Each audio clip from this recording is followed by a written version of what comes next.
Record starting. Hey guys, welcome. Very good evening to all of you. Thank you so much for joining the webinar today. We have, sure Vivek, got that.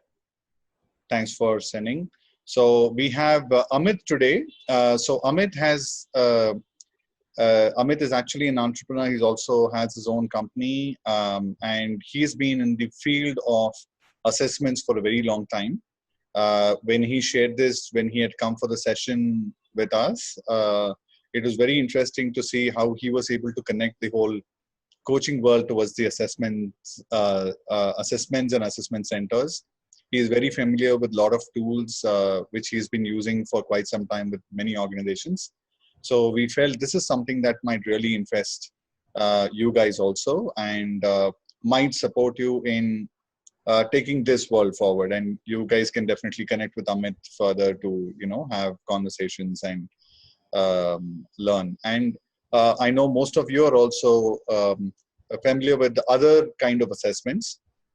So this might actually support you in looking at that world also. So that's the whole agenda for today and the topic for today for assessments and how it's relating to coaching. So Amit, a quick introduction about you for all the people and about what you really do and about your company, and you can definitely share your experiences. I'll do that. Thank you, Arvind. And good evening, everyone. So Arvind has shared some details about myself. So I'll just add to it.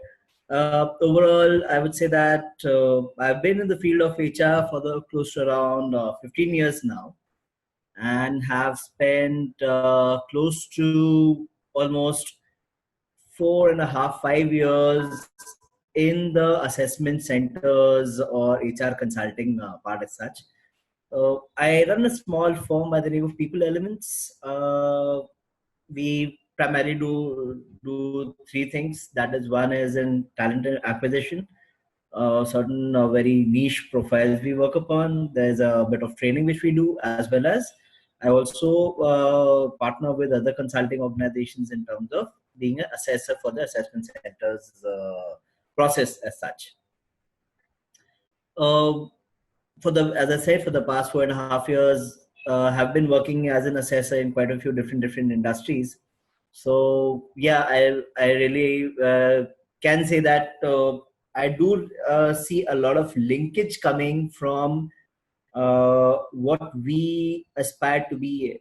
As being coaches, how do we connect the outcomes of an assessment center to our coaching methodology or the coaching conversations as such? Just to share with you that currently in today's corporate scenario, an assessment center is one of the most reliable methods of understanding talent. So Arvind, I've got a small PPT I can share with everyone. Maybe that will just help. Yes, Amit, please go ahead. Sure. So just give me one moment. I will just sure. Okay, now the thing is, how do I show that? You have the share button, right? You should be able to share your screen. Actually, I'm not able to locate that. Yeah, I have the share. I got it. Sorry. Yeah. Yep, I can share that now. Just give me one moment. Is it visible to everyone? Arvind? No, you have to share screen. I don't think you have started sharing screen yet. Okay, yep. Yes. Now we can see. Yep. Okay. So what I just want to share out here is a basic premise around an assessment center. Then I'll add, maybe I'll just take you through this PPT, and then maybe we can have a few little bit of discussion around that post I'm through with my sharing as such. So moving forward, just to give you a glimpse, the assessment center is basically the role of an assessment center primarily is to ensure that the organization is able to identify or understand the individuals in their team. Now, when I say individuals, it can be people across levels, it can be people in different roles, right from the top leadership down to the, you can say, the young leadership potential employees in the organization as such. So here, this particular methodology can be used, is like, it's a universal methodology. Now, the core point of having an assessment center is to first identify whether a person is first of all identify that whether the person is as per the competencies of the organization or not. Where exactly is the person's standing as compared to the overall competencies in an organization?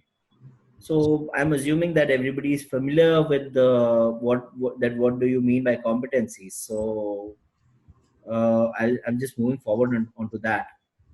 See, each and every organization would be having its own set of competencies, and they are primarily universal for the entire organization, for the entire human resources of the organization. But the only difference being that each and every level, the intensity and the complexity of the role demands that the competency also gets a bit more enhanced, gets a bit more enriched. So an assessment or a development center will just help the organization's talent management exercise by mapping the individuals to what level of competencies are they currently aligned to. So that's what it does. Now, how do you go about doing that? Now, primarily, it's a very unique and a very customized function. If I have to really give you a bit of a understanding, then each first of all, while creating an assessment center, quite a few different uh, you can say different aspects are taken into consideration. Primarily, you can say that first of all, the overall culture of the organization, the vision of the organization, where exactly does it want to head to, what are the business plans, what are the growth objectives and everything. Then further, the competencies are also upgraded or updated as per the current vision and mission and the overall aspirations of the organizations. Certain tools and exercises are identified. Now, tools and exercises are identified. I'll come to the tools which are generally being used. Furthermore, assessors are identified to be part of the process. Now, these assessors are trained in the assessment center methodology, wherein the basic premise being that they're trained to be observers. So, normal, in normal transactions and normal interactions, many times, just suppose two people are working together throughout the day. Then, for example, person A and person B. So, just suppose by the evening, somebody approaches person B and say that, can you share some details about person A to me?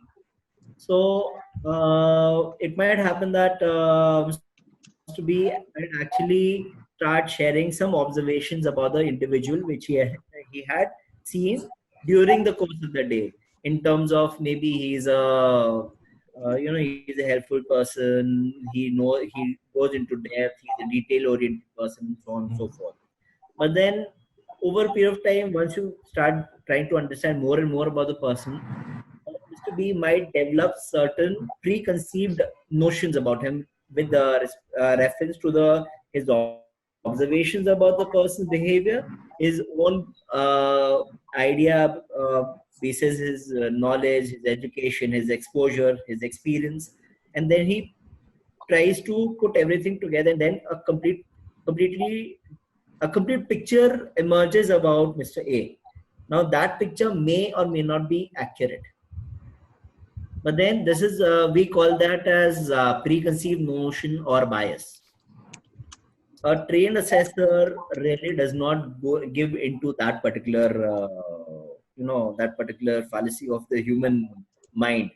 They majorly focus upon observable behavior. Now observable behavior is something which generally is seen when a person is doing certain actions. There are certain you can say there's a particular approach towards meeting certain there's a certain context to an action. There's a certain output which is observed, that can be classified as a behavior, and that's the thing that gets highlighted. Now the entire methodology of the assessment or development center revolves around that multiple participants will undergo multiple exercises, and they will be observed by multiple assessors. So multiple participants, multiple exercises, multiple observations. That takes care of the bias part also, because the assessor really does not have that much time to really create some sort of preconceived notions about the individual. Different exercises will create different scenarios, and the person will be expected to demonstrate a certain set of behaviors in order to manage that particular scenario. And then the entire methodology or the process has been designed in such a way that by the from beginning till the end, the person is under a constant state of pressure or stress, and with the time being limited, with the data or the information being presented is pretty huge in number. There are like thick cases, 25-30 page long cases, then different situations. Everything results in a lot of stress for the participant, and many times is what really is there when the stress comes out. When a person is under stress, that's when they start showing the actual behavior, and that's what the observers are supposed to make a note of. It is basically once the entire process is over, the observers get together, the assessors get together and start integrating the basic observations about the individual, and post which we come up with an overall picture about the individual, which further transcends into something known as a report. So it's a highly customized report which will be highlighting behaviors as per each competency, and also basic observations about the individual, which may or may not be classified in the overall competency matrix as such. So that's what the outcome of the assessment center is. I'll just share a bit more information about the assessment centers as to why do we need to do that. Is one, see, as I said, multiple assessments, and everything is happening there and then itself, on that day itself. It can be spread over 1 or 2 days or 3 days also, but nowadays generally is around 2 to 3, 1 or 2 days only. The best form of identifying the individual is when you observe his behaviors on a particular stage, and there's not much of a you can say a venue for the participant to create a picture about themselves, because owing to the stress factor, owing to the design, their true behavior is being observed. So that is one of the most reliable methods right now to identify the overall behaviors of an individual and then map it as per the competencies. They are a sure indicator way of identifying the strength and development areas of the individual. They are definitely, from a long-term perspective, they have their own cost impact in terms of cost benefit. Organizations use this methodology a lot in terms of succession planning or leadership potential identification. Now, a leadership potential identification or succession planning does not result in identifying a ready leader to take on a particular role. It merely indicates that the person has got a certain amount of potential to carry on, to manage higher responsibilities. However, manage higher responsibilities may not be there in the present scenario, but given a period of, or maybe over a period of a year or 2 years, and with considerable inputs in terms of trainings, individual postings and all, the person has a potential to move into that sphere, that space, and can start delivering as per the organization expectations. Definitely a very good platform for internal hiring managers and leaders to hone their own assessment coaching skills.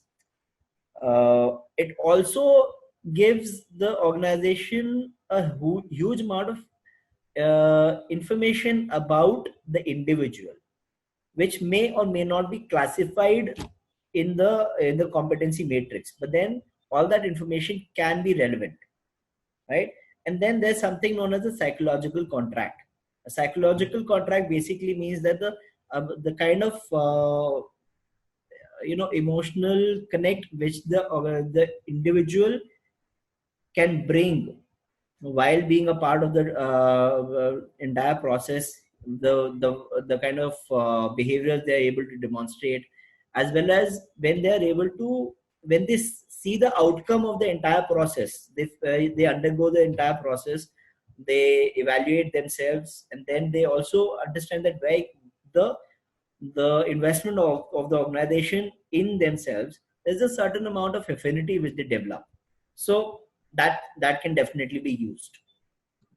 Amit, a quick question. Sorry, two things. One is, can you go on full screen mode for your presentation? I am trying to, actually it's not happening. Yeah, no. Okay, got it. Okay. And when would you like to take questions? Can people come in to ask questions anytime, or? Maybe once I'm through with this, I'm almost through actually. Sure. Okay, fair enough. Sure, thanks. Thank you.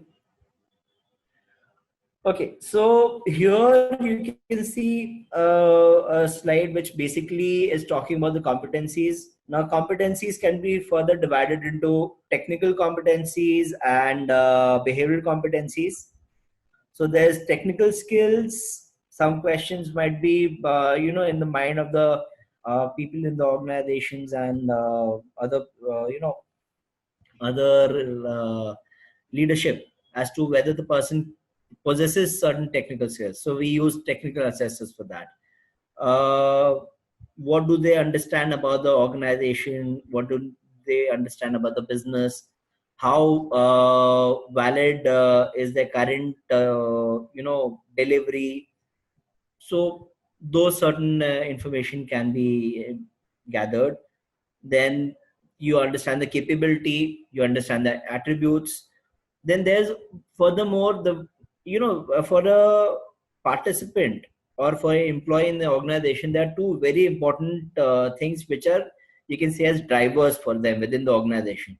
One is their level of motivation to achieve, maybe internally in the organization or externally.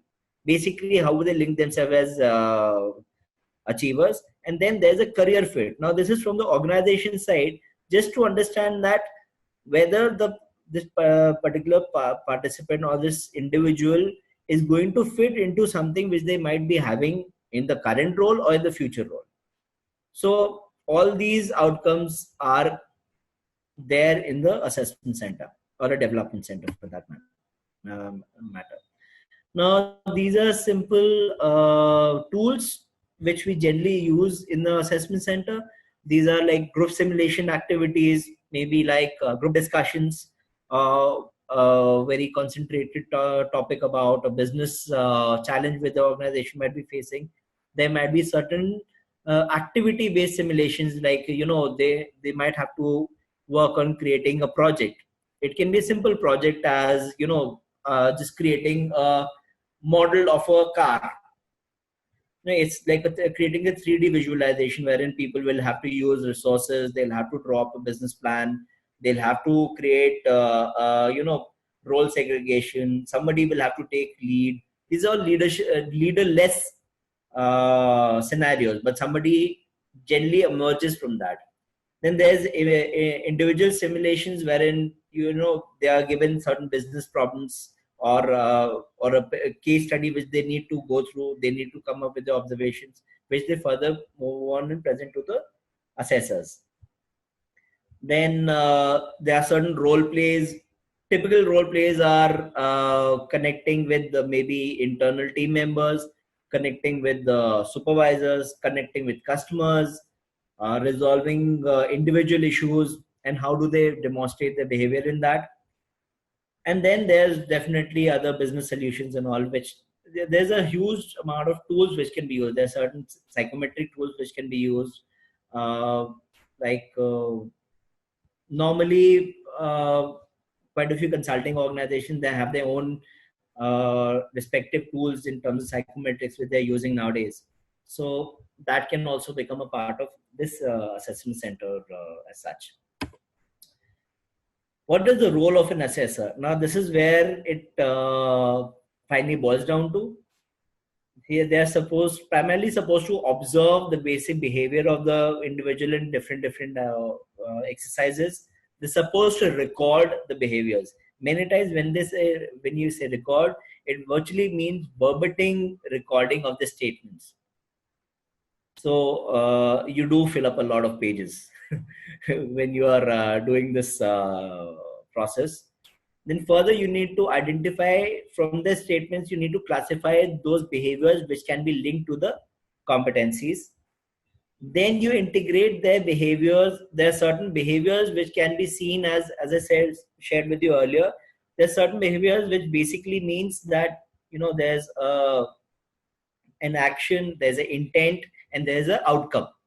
And there are certain non-behaviors like people greeting each other. It's just a normal rhetorical action which people do most of the time. So that cannot be classified as a behavior. But then if you further, evaluate it, is it meant to elicit some kind of a response? Is it meant to elicit some kind of action? That can be classified as a behavior.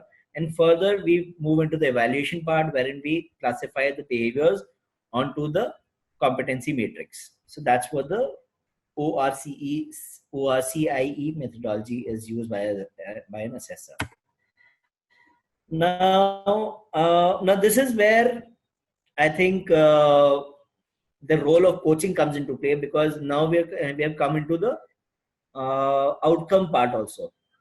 Here you can see that these are the certain tools which have been used, like which I shared with you earlier: the group role plays, business simulation, group discussion, individual role plays, a bit of self-reflection, and all that. The outcomes are, there's a leadership development plan, and then there's a personal assessment report.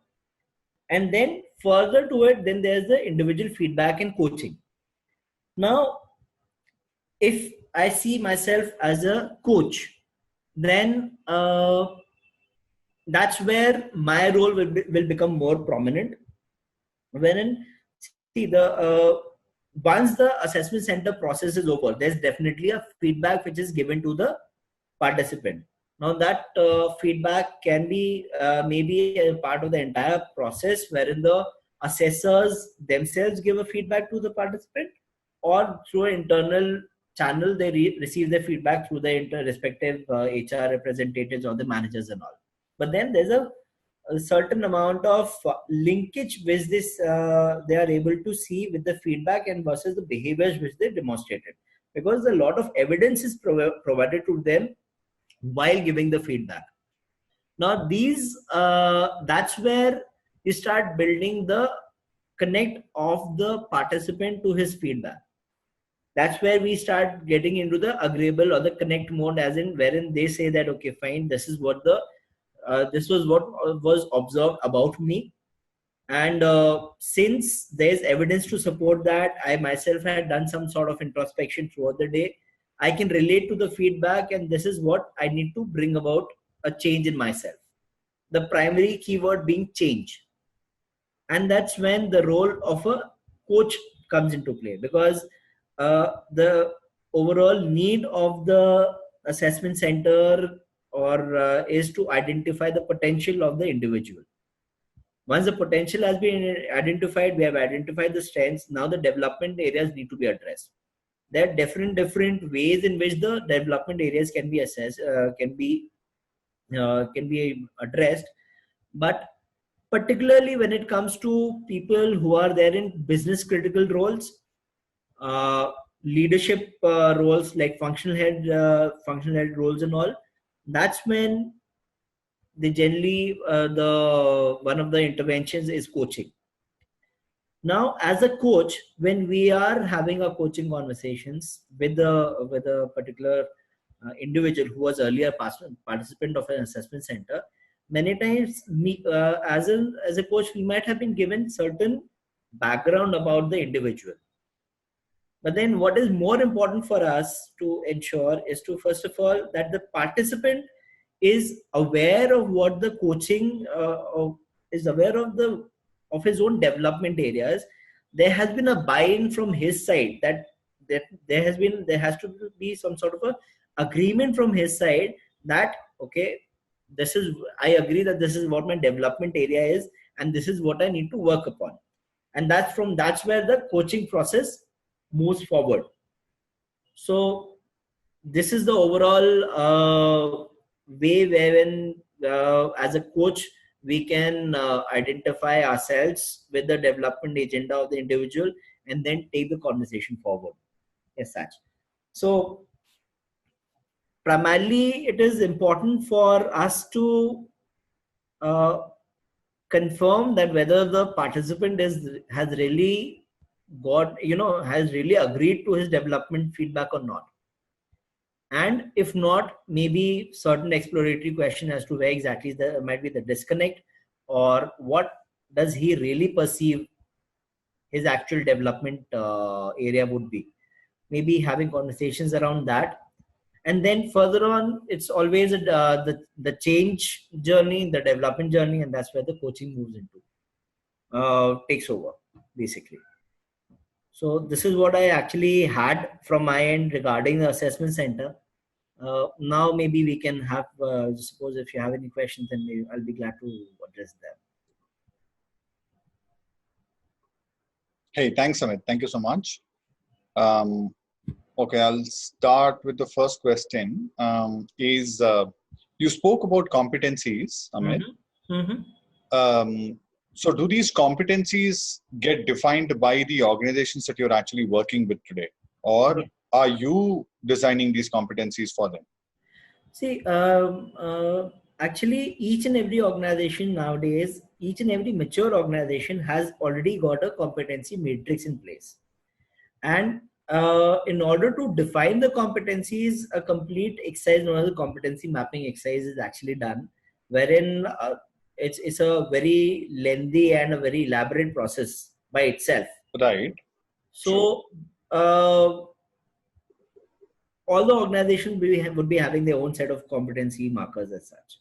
So fair enough. So I'm saying, in your experience right now, when you are taking your assessment centers or when you're designing these assessment centers, you're typically going and asking the organization saying, hey, do you have a competency mapping done? Or do you also support in providing them with the competency mapping process? If they require it, then definitely we do. So that's something that you're doing today. Yeah. So you're also designing these competencies. Yeah. Okay. So when you do that, I'm sure there are conversations that you're actually having with different conversations. Yes. Yes. So in your experience, did you see any impact of, the coaching approach to create or help in designing those competencies for you? Maybe, I'm sorry, can you just elaborate on that?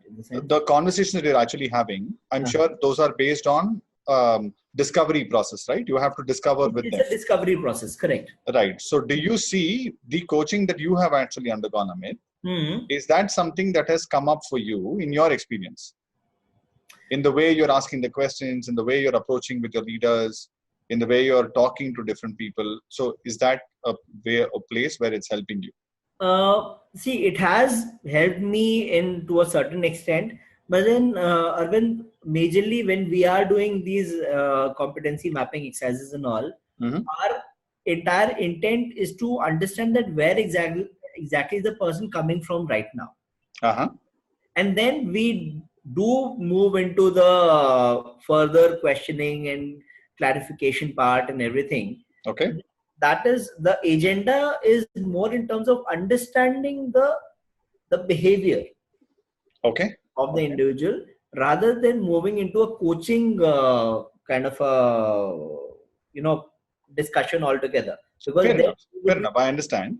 yeah. Even when you're understanding the behavior today, it's Uh-huh. not coming from a perspective of, um, say, so do they also know that they have this behavior, right? When you're actually talking about it. Now that comes from more of a form of discovery that you have to do through questioning, Correct. right? Yeah, so And it's that Mhm. now I can understand the linkage. Yeah, there is a certain amount of this entire process definitely helps a lot, Sure. because the I would say the quality of conversation which I used to do earlier versus what I do now, Hmm. there's a huge difference. Definitely on the upswing part Right. Right. is Exactly. there, Exactly. So the and the simple probing quality Mhm. has become better. I can say that. Okay. Okay. And that is something that you're experiencing for yourself in the way you're doing it. Yeah, because since I have undergone my own, the entire coaching process and all, Sure. Sure. and I have just done maybe 2 or 3 such exercises. Sure. Sure. Very limited number since then, but then there is a difference. There is a definitely a change in the quality. Fair point. Fair point. Thanks. Thanks for that. I have a few questions on the chat which I'll share with you. Sure, Once I do that, others, if you have any questions, you can also unmute and ask. But let me complete these. sure. So one question is an immediate manager involved in finalizing the development report? Yeah, majorly. Okay. There are the development report is a mix of observations from the assessor. Actually, the assessor is the major driver behind closing the development report. The Okay. immediate manager will come in with a few details regarding the role, Mm-hmm. and Mm-hmm. then there's definitely the agreement part also. Okay. Because many times it might happen that the manager might be having certain observations which may be in sync Mm-hmm. with the observations during the process, Okay. or there might be a difference of opinion, Okay. right? That's when maybe there's a bit of understanding, there's a bit of clarity. Both of the assessor as well as the manager have to come into. Primarily the assessor has to give the necessary evidence, the necessary behaviors observed, and then that's where we generally draw the linkage. And then just suppose we do develop a development plan Mm-hmm. for the individual. For Mm-hmm. example, we say maybe work on a cross-functional team on a business critical project. Now Mm-hmm. this is too generic in nature Okay. from the basic statement perspective. Sure. That's when the individual's reporting manager might be able to add as to what kind of business project can the person be involved in, or Mm-hmm. is he already involved in the particular project, and those other internal inputs. Okay. Okay. So there is a sense of alignment that kind of happens through that process of the Yes, manager being involved. definitely. Okay. Okay. Fair enough. Fair enough. Mhm. The next question is, in addition to competency, who defines the behavior attributes required? See, competencies are actually an outcome of the behaviors being observed. Mm-hmm. Now, if I have to define competency, it is a combination of your knowledge, skills, and attitude, Mm-hmm. right? And all three of them go hand in hand. You can have knowledge, you can have skills, but then you need the attitude. And Mm-hmm. what kind of attitude do you bring to the process or to the work? Or Okay. maybe, and there's a certain level, amount of relevance to all of these different attributes as such. So that's there. So behaviors invariably form a part of the competency. That's why they're called behavioral competencies. So there's nowadays we use something known as the behavior anchored rating scales. Mm-hmm. So each and every competency, I can give you quite a few definitions, but then examples. But then, for example, we are looking at a team lead, being a team member. Mm-hmm. The heading can be as a team player, right? Sure. The level 1 might be as a person who generally participates in a team, and Mm-hmm. level 4 might be somewhere person is actually setting the context or the agenda for the team, assigning different roles, responsibilities, identifying the strengths of each team member, allocating work accordingly, and so on and so forth. So But who defines them, Amit? Who defines we do these that. behaviors? When we are creating the competency matrix, that's Mm-hmm. when we define all these. Okay, but you also said the matured organizations already have competency So mapping done. the competency matrix generally doesn't change in organization that often. Maybe once in 5 years or 6 years and all, depending upon the maturity cycle they have undergone Okay. and the stage of business they are in. Mm-hmm. And since this is a pretty intricate exercise by itself, so generally, just suppose we are involved in the competency mapping exercise for them. Mm-hmm. So once we have done that, that will remain stable for the next 3-4 years minimum. Fair enough. Fair enough. So the competency already exists. Right. Who defines the behavior attributes is where you are coming to define the behavior. Exactly, because when we are doing the mapping, we are having a lot of conversation with different stakeholders in the organization, right from the leadership to people at the middle management as well as to in the junior management, and Fair then enough. there's a mix of performers, certain people who are at are just there in the average performance level and all. We take a general sample. We have all the Sure. concepts. So you define a slice of a specific set of people that you will go by based on the levels that are existing in that organization. Sure. Have conversations with each of them, but the behavior attributes is something that you identify and provide it back to the organization. Correct. Because people generally an individual might be highlighting certain traits. Okay. It is our job to link the behaviors to that. Okay. Okay. I know you're linking the behaviors. You also define the behaviors, correct? Correct. You also define the behaviors. So that's where organizations see you guys as experts who will be able to define what is the right behavior for arriving at such competencies or creating such competencies. Sure. Correct? Is that understanding? Okay. Sure. Thank you. Next question is, since the assessment center is done based on some competencies, what do organizations prefer? Classroom training or one-on-one coaching, as more number of participants are involved? Okay. Now, it depends upon what level are the participants are currently. Mm-hmm. Secondly, as I said, mentioned earlier, the business critical roles. So individual performance coaching can be a part of part of the process, especially at the senior levels, wherein the impact is high.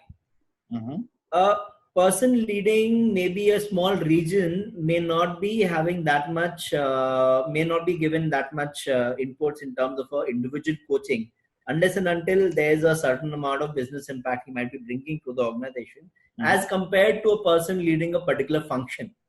Right? So his impact, the intensity of his role, his own maturity, and his own deliverables will be considerably higher than that of a regional manager.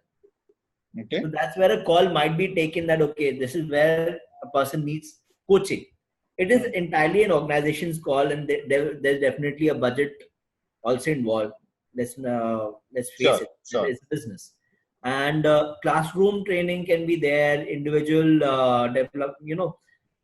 generally the 70-20-10 principle, that is on-job training. Then there's the social interventions, and then finally the training part, the classroom-based training, maybe online trainings and all that can also become a part of it. So what you're saying is, in your experience, you don't see a set preference coming out of organizations. It's Uh, very See, totally based on. it depends upon as I said, it depends upon the business criticality of the individual's role, I would Right, say. right, sure. Because there's a certain amount of investment involved in the entire process. Correct, correct. So that investment is defining what kind of intervention is required Yeah. from a Because, coaching perspective, whether it requires a classroom intervention or whether it's a one-on-one intervention. yeah, Right. because the outcome of an investment is a return. So you're Uh-huh. looking at the return also. Okay, okay. The outcome is also based on the return. Okay, okay. Right, the Got that. investment, you're Sure, investing sure, in sure. a Okay. functional The head. ROI basically. Fair enough. Correct. Fair enough. Okay. The next question is, coaching is all about helping what he or she wants to achieve in the future, but behavior is more of past patterns, right? How does this help in coaching? Okay. Is it not close to mentoring or counseling? Okay, here I'll just look at it from this perspective. When a person demonstrates a certain kind of behavior in an assessment center, Mm-hmm. it's the behavior which the person is generally used to exhibiting at the workplace. Mm-hmm. For example, in a one-on-one conversation, maybe with a subordinate, wherein the subordinate is being kind of very rude and all. Mm-hmm. So how exactly is the manager, that is the participant, taking the conversation forward? What kind of behaviors is he exhibiting at that point of time? And especially with the added factor of stress and the timelines and everything, one point of time or the other, the participant has started demonstrating his true behavior. That is what we are observing as observers. Okay. This is his normal pattern of managing situations at the workplace. Mm-hmm. Now, this may be past. This is present. Mm-hmm. It's most likely to happen in the future also. Okay. Right? There is a high amount of likeliness that this is the same kind of behavior. If the person is not made aware of it, he might continue with it. Okay. Right? The person needs to understand the impact of that behavior. Okay. And ultimately, the outcome of the assessment center is to bring about a change in the behavior pattern of the individual. But more from a future perspective. Definitely from a future perspective, because there's a favorite saying of mine that whatever behaviors have worked for you till now may not work for you tomorrow. Right. Right. And there's a certain amount of reason behind it, because ultimately the same behaviors can become your derailers later. Sure. Fair enough. So coaching helps a person understand his behaviors, and many times people are in denial also. This is not who I am, this is not what I am. Coaching also helps a person evaluate, explore himself. Sure. Right? During the conversation, like we have done, people have actually identified, okay, there's this aha moment when they say, no, oh, okay, this is something which I may be actually like that. Sure. Right? Okay.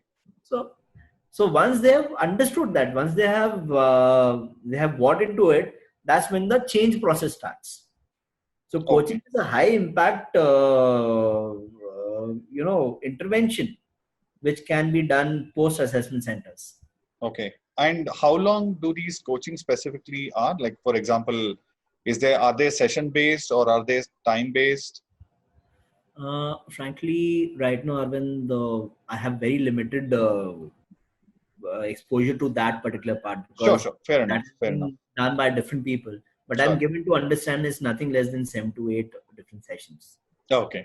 So that is something that definitely happens. It So happens. an organization like yours do look forward to getting in coaches who can actually go do these individual coaching sessions or a group coaching session with the people with the assessment center reports that has been received by them, right? Immediately. And So that becomes okay. Sure. That is what the entire intent of me doing what I'm doing right now. Sure. Fair enough. So that's that. Thanks, Amit. Thanks for that. Last question on the chat, and then people can go ahead and come out of mute and ask questions. Can we map the list of assessments to the coaching process? List of assessments to the maybe. Can we map the list of assessments to the coaching process? Aparna, would you want to elaborate on the question? Yeah, my question was more like, you know, there are a lot of assessments out there, and if we have to, you know, sort of recommend, you know, then what do we do? I mean, you know, this thing, I always struggle to find out, you know, what to recommend where. You know, the common ones, the MBTI and all those ones aside, you know, if you just look at pure play coaching process and say, okay, this particular assessment works brilliantly at this stage. Can there be any such mapping which, you know, it's at least for knowledge sake? Aparna, see, the main thing is, see, MBTI and all, these are majorly psychometric assessments. Right. So they have a psychometric, they have a different methodology, they have a certain outcome. But then overall, if you look at the common point, which is the outcome of all the assessments, is the person's understanding of his own behavior, right? So that's when you start mapping the coaching process to the person's understanding that, okay, these are my strengths and these are my development areas. And how exactly is the person able to relate to his development area? What is his buy-in to it? What did he experience? How was he convinced that this is my development area? It can be any methodology you can use. Primarily, assessment, you know, psychometric tools are part of the assessment center. They are not the complete assessment center as such. But then the major intent is the person needs to understand that does he really have a specific development area within him or not? And how, as a coach, how are you going to take it forward? That's maybe, I don't know whether I answered your question or not, but then. No, my question basically came from a particular client I'm engaged with, and they sort of asked me very casually, you know, if this is the coaching process that you follow, where can you fit the assessments in this? So I really didn't know the answer for it. It wasn't like, you know, you give me the answer right now, but I've been trying to find that information. I've been speaking to a lot of people who are in that assessments. You know, it's not that I'm going to recommend 1, 2, 3, 4, 5, but even for me to understand, is that even possible? I don't know right now. So, Amit, I just want to add on to what Aparna is saying. So, what I'm hearing from you today is that the coaching is actually happening after the assessments are completed. And it's about the new direction that people are actually taking on, and that's where coaching is coming into. This is a client that Aparna is talking about from a perspective where, you know, this is the coaching that you're actually going to do. But can you tell me what assessment will fit in? Because through this, you know, where will you fit in an assessment in this coaching process? So it's coming more from a client's need of having an assessment in the first place. And then it's about... Actually, that's what even I assume that. Right. Is that fair, Aparna? That's what's kind of coming up, right? Okay. Yeah. So Amit, isn't that very connected with the organization itself? What assessment they actually want to do? Primarily, because see, right now, if you look at the different kinds of assessments which are there available in the market, the basic process remains the same. There is a certain amount of simulations which are put across. Now we have the online version also. So that adds a different flavor altogether, and that definitely works in terms of managing the distance and the cost perspective and everything. But then outcome is the outcome is derived from multiple observations, multiple assessors, and the consistent behaviors which you are looking at. So the client might want to use X or Y kind of assessment center methodology, but the core will remain the same. It's not going to change much, right?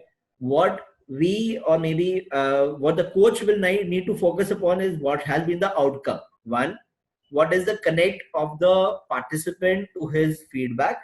How much does he really agree that, okay, how much of a buy-in does he have in terms of the development agenda created for him? And does he really need, he or she really need to want to move forward on that? Right? Okay. And then furthermore, as a coach, you might actually support the participant in exploring themselves better. Right? They might actually refer to a certain situation they might have undergone in the assessment center, but then that is where our own exploration works. That's where our own conversation comes into play. Correct. But isn't that about the post-assessment time that you are sharing right now? Post-assessment. Everything Correct. Is post-assessment. But Aparna's question is towards pre-assessment. There is no assessment as such which is started, but it's about you taking coaching there first. And then they're actually asking, saying, so I'll give you a little bit of background to my question. Okay, so so there is a particular agenda HR has had for a couple of them, and as we got involved into the coaching process, the question came about saying, okay, this is what we expected the outcome to be. However, at this stage, the coaching process is already on. At this stage, do you think based on their performance so far, or based on the sessions that you had so far, do you think we can introduce some kind of a assessment there? So there isn't something that that there isn't like an assessment done. The HR there, they've not had any kind of contact with any assessment kind of a thing, except it's not done, except that I think a disc profiling has been done for them. Other than that, nothing has been done. So the moment this question came about, I sort of didn't know, frankly, what I can recommend, because I was not I didn't know anything much about assessments other than the ones that are open out there. But having said that, it sort of made me think that if I had that knowledge, could I have suggested something? It's just so the question was more maybe somebody who is involved in an assessment center and an assessment understanding of assessments and behavioral assessments, probably a white paper or something that can be published where it's saying that this is the coaching process, and if you figure out, of course it is outcome based, of course it is behavior based, of course it is what the coachee wants. End of the day, if the HR wants to drive an agenda saying, can there be some kind of a mapping which says that at this level, if this is the outcome, then this can be the assessment that you can suggest, kind of a thing. See, I'm assuming by this entire thing that somewhere or the other, the client has already used some sort of a psychometric tool to do some basic assessment for their participants. That's what they had done in the beginning. Post the outcome, they actually went into the coaching process. The participants are currently undergoing the coaching. The best way for them would be to use the same tool to see whether there's been a change. For example, if they're using disc profiling, so they might want to do a re-administration of the disc profiling just to understand whether there's been a change as observed from the coaching which the participants have undergone, right? Because you will get the similarity of data, right? You're using the same reference point and seeing that. Furthermore, one is there's a sole psychometric evaluation which happens. You can use disc profiling, you can use MBTI and so on and so forth, right? They will give you the participant outlook from a psychometric perspective. But the assessment center methodology uses a psychometric tool only as a support tool. The actual assessment center process is a live, very much on-site observations. Because let's put it in this manner, many times people generally give psychometric, just suppose any of us are giving a psychometric test right now. There are so many different factors which come into play. One are our social responses. There is something known as social responses. Depends upon what is the purpose of being administered this test. Then there is the, many times the situation we are in. the environment wherein we are responding to the test. Just suppose a person chooses to give the test right in the middle of the day when he has just got 20 minutes left to move to his next agenda. His responses might be very, very, very fast. Some people generally tend to give a response maybe by the end of the day once they are back at home. Then they'll consider each and every question, then give the response. So the responses by itself have a lot of, personally, if you ask me, I really refer to a psychometric assessment as a support. But then I use the observations during assessment center as the primary tool. Okay, that's what I exactly said because I didn't know anything else. I said, why don't you use DISC only? So that was the way I escaped. But it sort of got me thinking that maybe we should do this. Maybe somebody didn't escape. You gave them the right solution. Rest assured. So I'm also listening to both of you and I'm thinking it's not just about the solution alone. Correct. It's also about at various stages, each of these assessment tools create different results. A DISC at that particular point of time might have created certain things, but over a period of time after doing coaching, they might have arrived at a world that they from a negative world, they become positive world. Very much. So if they are in the positive world right now, a strengths, anything related to strengths as an assessment might be deployed at that particular moment, where they are in a position to start looking at only their strengths and start working on it. Correct. Right? I think for that, what is most required is maybe as coaches, we would have to know what these tools would do as a result of each of these coming into play. How is a DISC different from an MBTI? How is an MBTI different from a Hogan? How is a Hogan assessment different from, Strengths Finder for that matter? Yeah. And so if we actually understand, then I think Aparna, it's about just giving an option to them saying, these are all the things that will actually happen. And you can choose any of those because they are looking up to you as an expert to provide that information across. And that's the whole idea. Fair enough. So thank you. Yeah, that's what I would actually say. Sure. Okay. So one last question. I'm careful about time. Since there is a report to refer to, does the coaching tend to lead towards the assessment results? That's a question. Does the coaching lead to the assessment results? Since there is also there is assessment report that has actually been provided. Correct. Okay. Does the coaching tend to lead towards these assessment results? Like the coaching itself. So I know I have to work on my team. I have to work on delegation.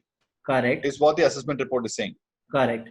Will the coaching lead me towards creating a better delegation or creating the result itself towards the assessment? Now, Renuka, this is what I'm understanding out of the question. If you think it's different, please do see if you can, rephrase that for Amit to answer. That is one of the areas that are you coaching for the result? But at the same time, I was saying that if you have a report in front of you, does it create a bias when, in the sense that when you are making the assessee agree to that result? Does the tendency or subjectivity come up that this is the result? So are you making them agree to that result? Or is it open? See, Renuka, as an assessor, if I'm playing the role of an assessor, then I would definitely work towards helping the participant agree to the outcome of the report, because I have all the behavioral evidence to support me. Because that's what I've been doing since morning. I've been observing the participant in different scenarios. Me and my other colleagues as in the assessors. And that's how we have come up with the overall behaviors which the person has exhibited. And this is what the report is talking about. Taking Arvind's example that in terms of, putting more responsibilities on the delegation part, maybe referring to that example. Now, but the moment I assume the role of a coach, I would, at that point of time, actually not even refer to the report. Okay. My intent as a coach is to help the individual change themselves. And many times during the start of a conversation as a coach, we ask them is, what is it that you want to talk about? Whether the individual wants to talk about his report and the outcomes which he saw in the report, and whether he wants to explore that further, we'll go in the journey. Okay. Right. So as a coach, I would definitely not use the report as a way to, you know, move the direction of the conversation, because then I don't think I'll be playing the role of a coach then. Okay. Fair point. Fair Arvind, maybe you can add to that. Yeah, absolutely. I understand what you're saying. And it's also about, so you are okay with that person also not talking anything from the report at all. They might come with a completely new thing to talk to you about, and that also you're open to do. I am pretty much open to it. In fact, I would say that the more different, you know, different topics he brings across, different things he brings across in the conversation, but then there has to be a logical conclusion to it. There has to be a, you know, way around that, direction, action points and all that. Sure. It's good. Okay. See, ultimately, the person needs to be held accountable for his own deliveries. Right. So just suppose he's being held accountable for developing on himself on certain development areas. Mm-hmm. Then he needs to figure out how does he want to take it forward. Correct. Yes. The tool being provided, the support being provided is the coach. Sure. If he wants to use the coach, please go ahead. Sure. Okay. So that's how it actually works. Yep. Great. Thanks, Amit. I'm careful about time. It's 8:04 right now. So, guys, if there are any further questions, or if you guys want to connect with Amit to know about assessment centers and all that further, you can reach out to me. Just ping me and I will send you across his email ID and phone or whatever it is, and you can start connecting with him. So Amit, thank you so much for the time that you provided. It was very interesting. Assessment centers is something that is, I think it is a very underplayed concept. It should be very well, it can be very well used as a long and impactful concept for at any levels for leadership and all of that in organizations. So it was nice to, you know, reflect on top of that. So thanks, guys. Thank you so much. And let me know if you guys want to connect, and we will take it forward from there. Thank you. Thanks, Amit. Thank you, Arvind. Thank you, Thanks, everyone. guys. Thank you. Take care. Bye. Bye. Bye. Thank you.